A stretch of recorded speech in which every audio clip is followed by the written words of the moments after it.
Sir ఆగండి sir, token తీసుకోవాలి sir. Sir మీ పేరు చెప్పండి సార్. వద్దులేమయ్యా, నేను సార్కి చెప్తాలే.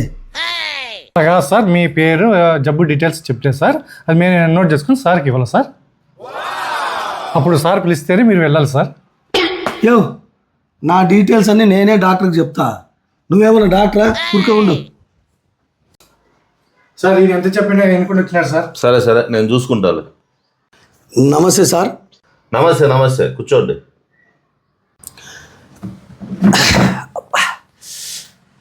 ఏం చాలా తొందరగా ఉన్నట్టున్నారు కదా, ఏం మీ సమస్య చెప్పండి.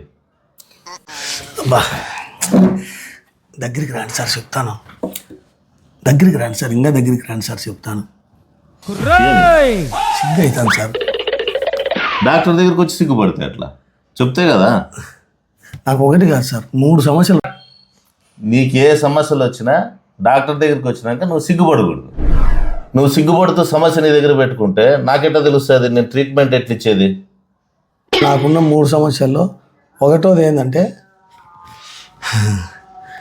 యూరిన్ నీళ్ళుగా వస్తాను సార్.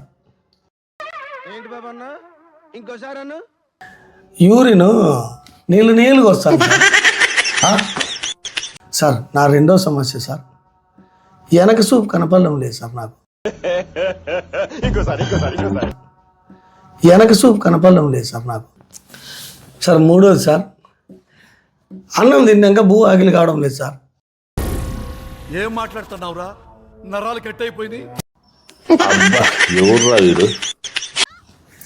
ఇందుకేనా నేను ఎంబీబీఎస్ చేసినది?